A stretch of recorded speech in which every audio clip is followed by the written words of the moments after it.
So the first one we're going to talk about is consulting. This is by far the easiest thing you can do for my folks who have just information or additional education, whether you're a lawyer, whether you're in the medicine field, whatever you do, you can consult. And this is perfect for you all who still have a full-time job. All you need is software, which I'll show the software in a minute. All you need is software to basically allow someone to schedule time with you, and they pay right there, and they're able to consult with you when your time meets each other, right? So the important thing that I want you to understand is that whatever you know how to do or the expertise that you have, somebody wants that expertise and they don't have time to go learn it for 16 years like you did. So if you can shorten someone's success, then you can get compensated for it. Now, there are pros and cons. It's not that I'm trying to discourage you. I just want you to be able to have a very authentic conversation with yourself to say if this is the space you want to be in. Consulting, you need one software. It's about $15 a month. You do not need to have a website. You can at some point, but if you were just starting out, I do not want you to hyperfixate on your website's not perfect. If you demonstrate when we get into marketing that you know what you're talking about, somebody's just going to want to talk to you, and you need to make that part very easy for them to do. If they go to your website and have to look around, you can give them a link to go ahead and book time with you. Again, you can schedule because some of you are still working your job. You can schedule when you want people to have time for do your consulting. One of the pros is that you have a higher hourly rate and you can leverage your expertise. Now, if you're someone who's looking at this and you're like, listen, I don't have a specific expertise, you can go learn one. Like right now, we've been doing this song and dance for a couple weeks now, right? We've already talked about everybody has to level up. Everybody is going to have to learn at least one or two more skills if you are going to compete with this level of technology that's out here, okay? Everyone has to learn another skill. And so what's happening, and even I can attest to this, many of you know I was learning Python and AI and all that stuff. So the people who are teaching it have been in tech for like 15, 20 years. And here I come walking in not knowing anything. And so I found myself kind of struggling to learn from people who have been doing it for 15 or 20 years because there's such basic steps that they've been doing all the time that they don't even consider because they've been in it for so long.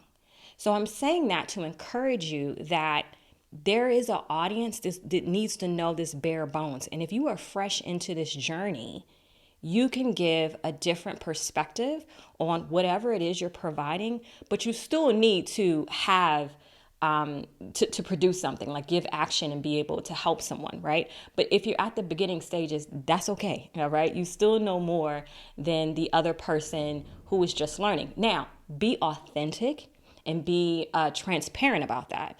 If you are helping people, let them know this is where I am in this journey and I can help you up until this point. But consulting doesn't have this big, massive thing that I think people may think. It's just, you know how to do something and you're paying for that time. So consider that. And I know people are really nervous about it. It's nothing to be nervous about. And when you're setting your pricing, if you're just starting off, act like it in your pricing, okay? Just make sure that you're pricing yourself accordingly so no one's going to get offended that you didn't do what they were expected. Like be very... be willing to move and be nimble. Is that the word? Yes, nimble. When you are first starting out, I think sometimes when people come out and they're doing their new business, they're like, okay, I want $500 an hour. Like you haven't done or shown that that's what you're worth. So in the process of marketing, you also have to show in order for you to convert people that you know what you're doing and you know what you're saying. Okay. All right. So that's consulting. Let's do the cons. Now, the cons for consulting is that you do have to create a reputation and expertise around yourself and leverage that, right?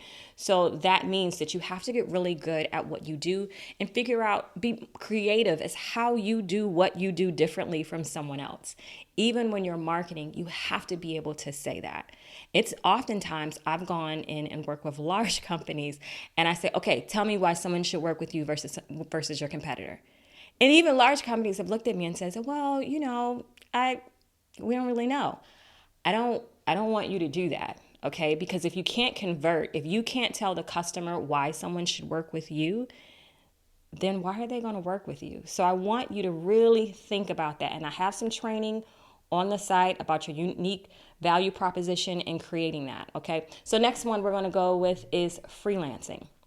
And then we're going to talk about the software to do this a little bit later. But for freelancing, this is what you have to understand with freelancing. You have to market yourself all the time.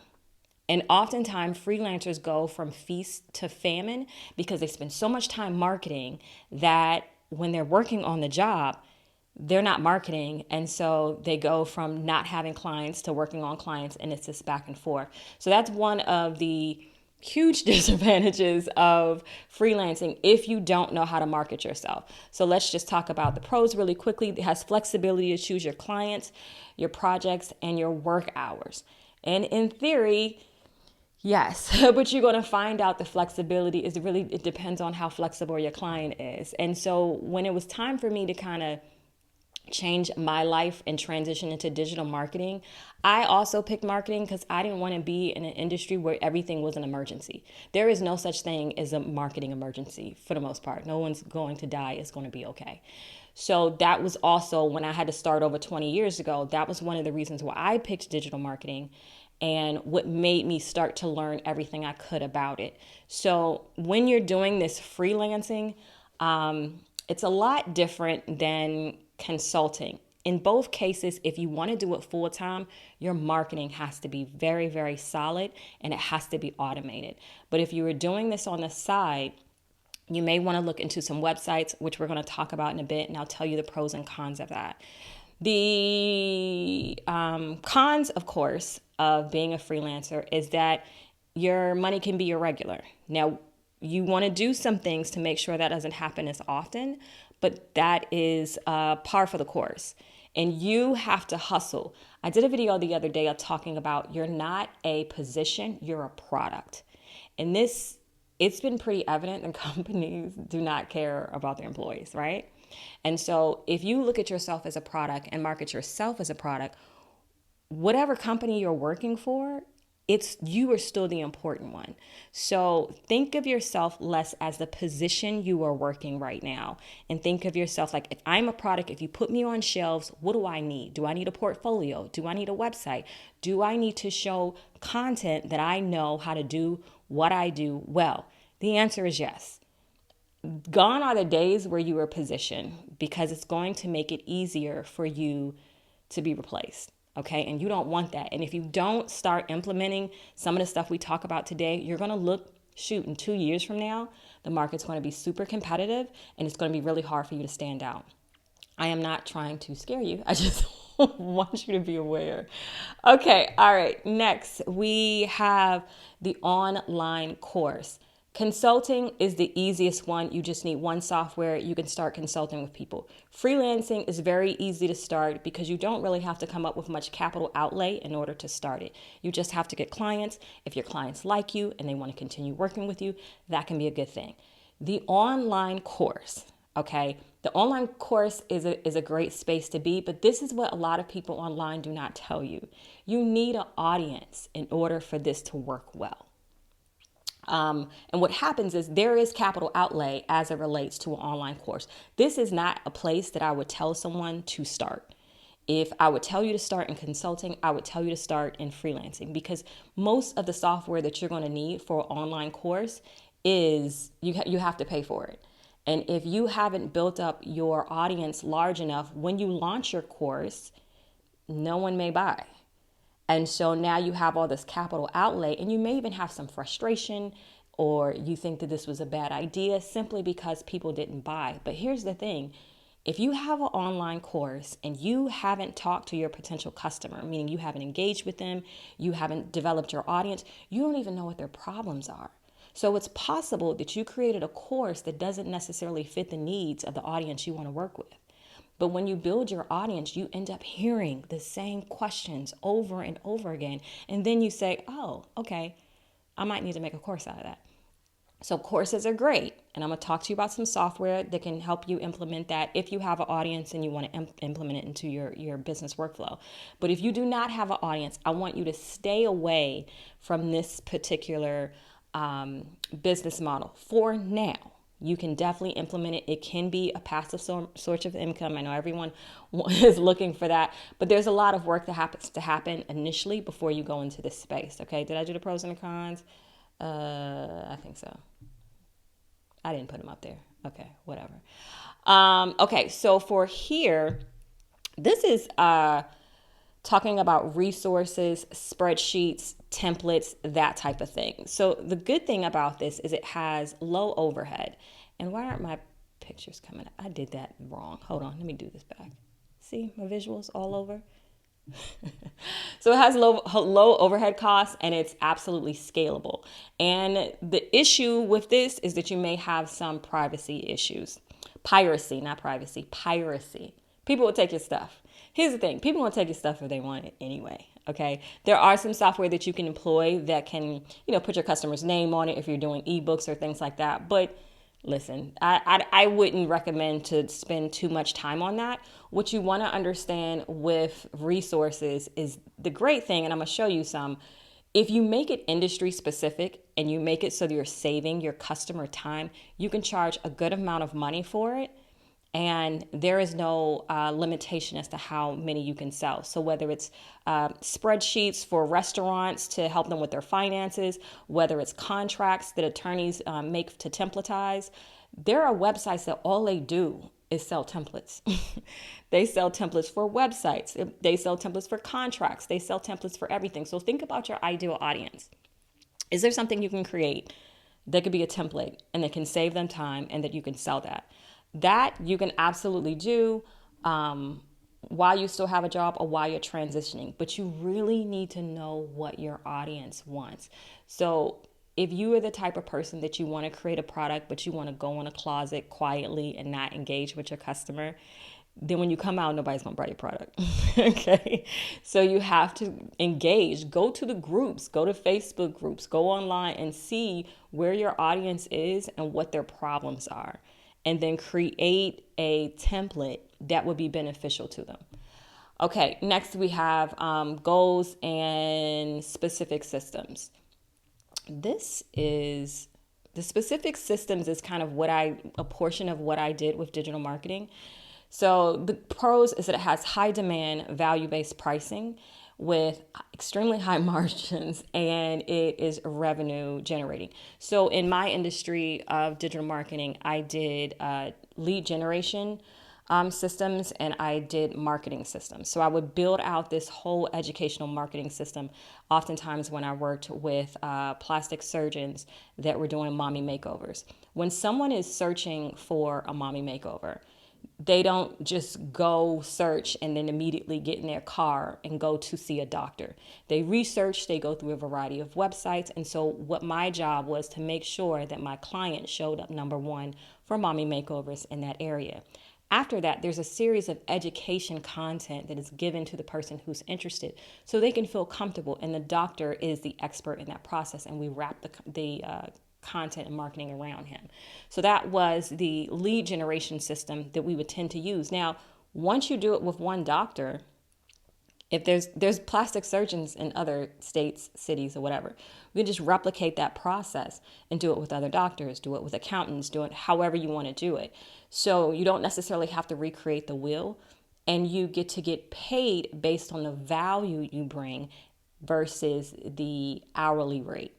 And so when you create specific systems for certain industries, you are extremely valuable. So of course I do marketing systems, but if you are, I'm having I'm having a brain fart.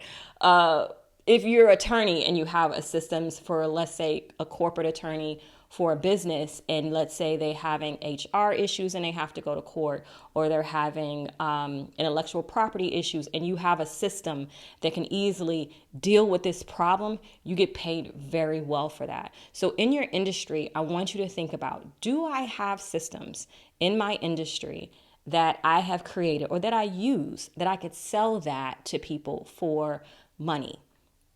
Then after that, we get into marketing, and you just have to show people that you know what you're doing.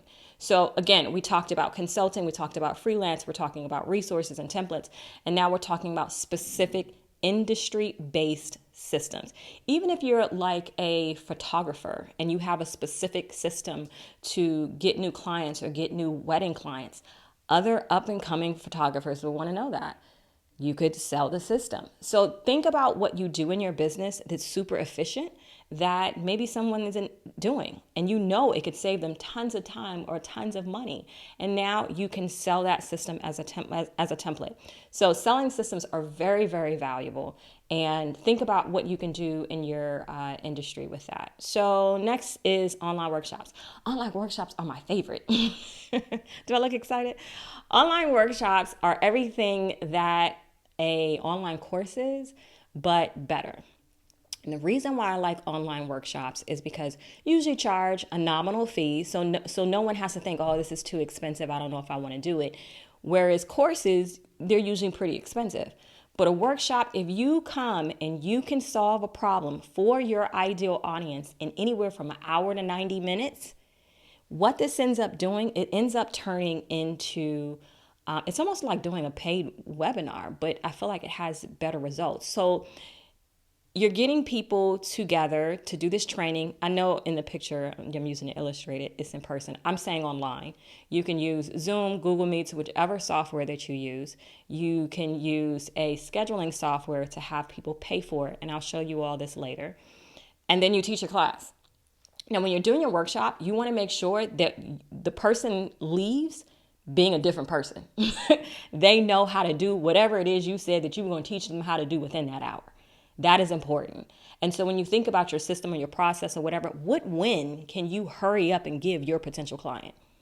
And if you give them a win, like an amazing win, then they want to continue to work with you. I think most of the workshops I do, I end up getting consultant clients from. You want to make sure that you give your clients the win that they need. And this helps assure them to continue to work with you.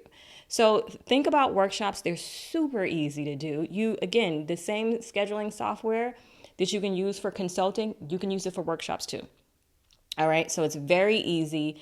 I love workshops. Definitely consider it. But when you're writing this down and you're thinking about, oh gosh, workshop sounds interesting. If any of this sounds interesting, if you're looking at one, it's like, I want to pursue that. Once we talk about the software, it might help you solidify what direction you want to go. Pros and cons, it's very interactive. It's super flexible. You're going to use your expertise to monetize to get fast results. Workshops are nothing like courses, guys. Workshops, are you there? Max 90 minutes. You're not holding people for a long period of time. They should get something at the end of that solve their problems. So think about the problems that you can solve, right? The cons of workshop. You're technology dependent, but you're pretty much technology dependent on a lot of these. So it's not a big issue. Affiliate income / white labeling. So let me talk to you about what this is. And the good thing about affiliate or white labeling income is that you don't necessarily have to create the product or service. I say this more so in the space of software.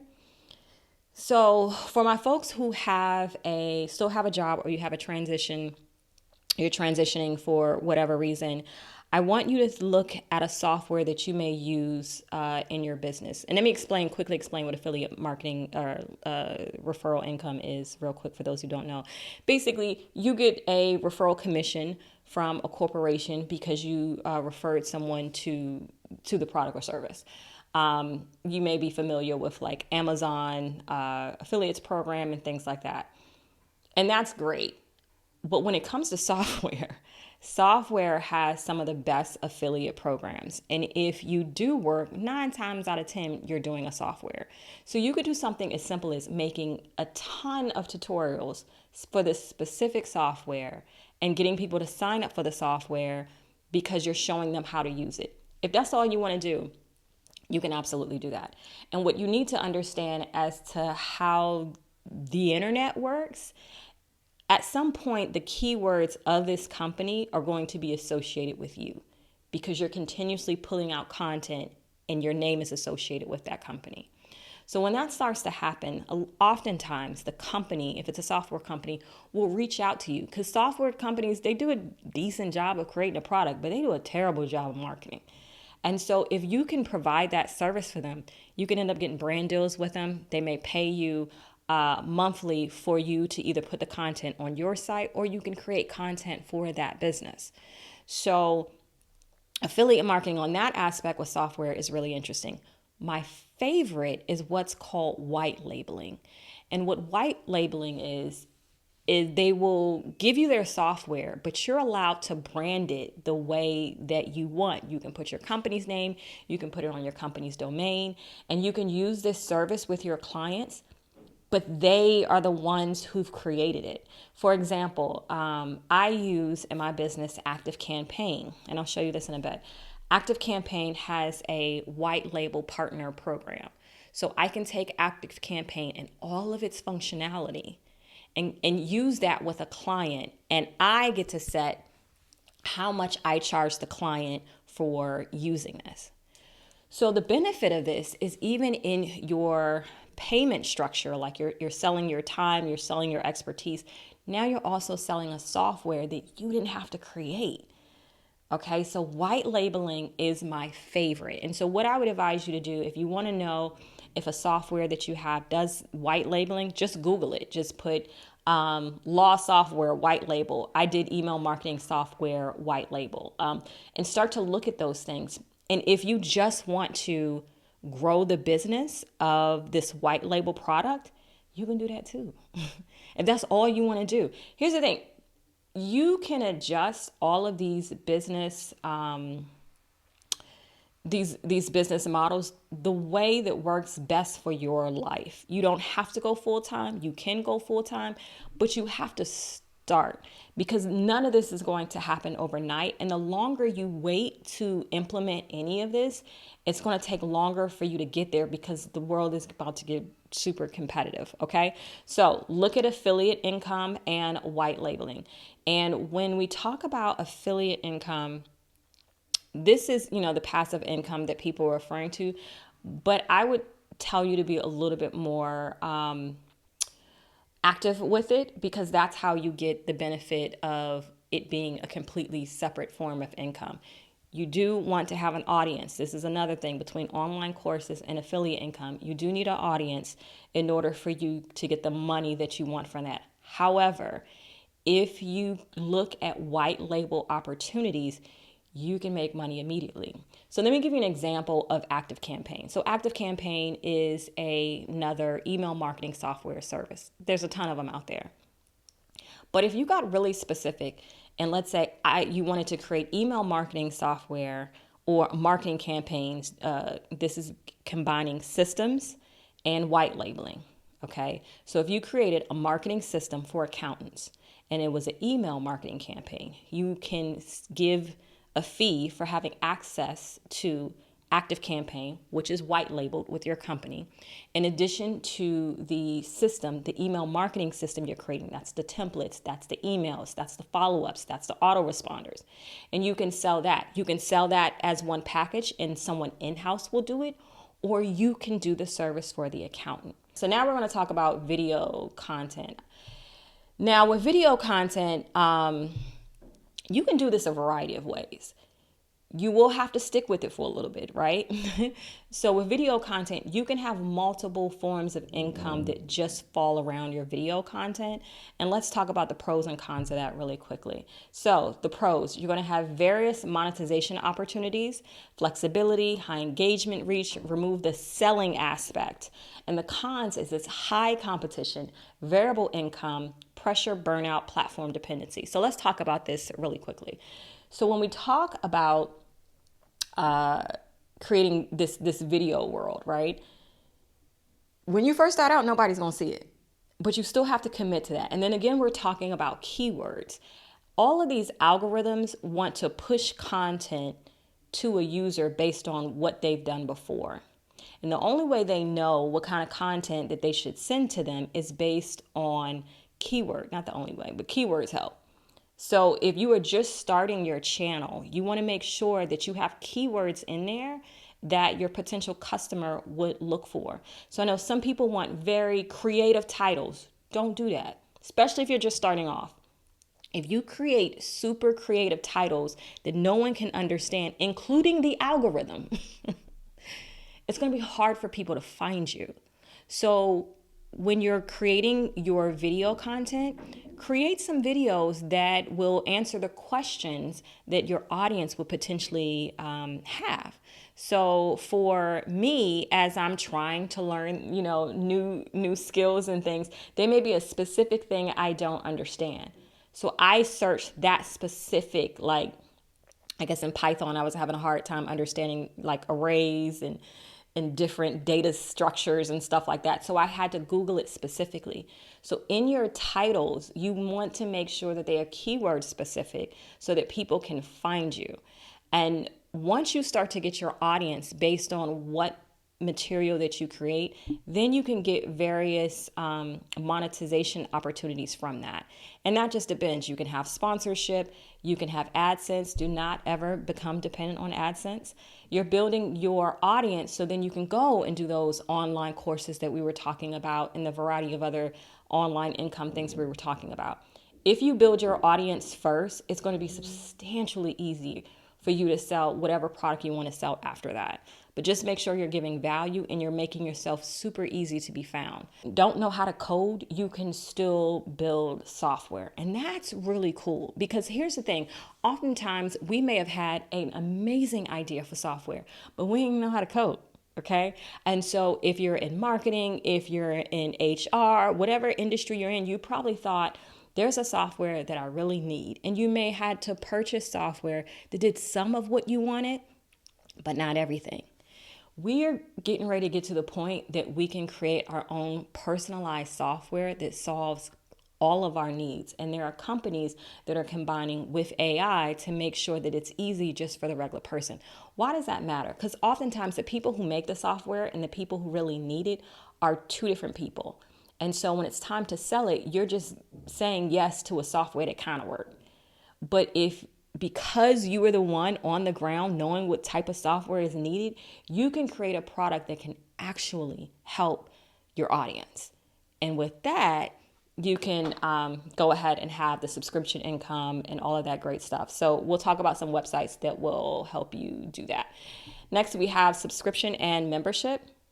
Subscription and membership. If you don't have the audience yet, I do not recommend doing membership. Now, I know a lot of people do Patreon and things like that. I'm going to show you an alternative to Patreon because I want you to understand that from this point on, it's very important that your audience stays with you. You don't want to become platform dependent because if that platform kicks you out, if they decide they don't like you anymore, if they decide they want to increase their fees or whatever they want to do, you are going to be affected and it's going to affect your livelihood. Like, look what's going on with TikTok. I'm not on TikTok, but there's a lot of people that are losing their mind because TikTok may come down. Think about that. This is the time where you want to consider bringing in your audience. Number 11, and this is AI tools. And this is the space that I'm in right now. So I told you with the digital marketing space, my industry has been obliterated and I've started to create AI tools that my clients could use. Now, I can't charge as much in my mind. I feel like I can't charge as much as I used to when I had a whole team of people working with that one client. But now I can create tools and be a little bit standoffish, but I can still charge to create the tool and a monthly recurring income for the tool. So that's the change that my business is going through right now. And AI tools, a lot like software, are going through a great place because you don't have to be a developer to create this. You just have to have the expertise. And if you have the expertise in something and you know that you can create something better than that software you've been forced to use all these years, then it's a great time.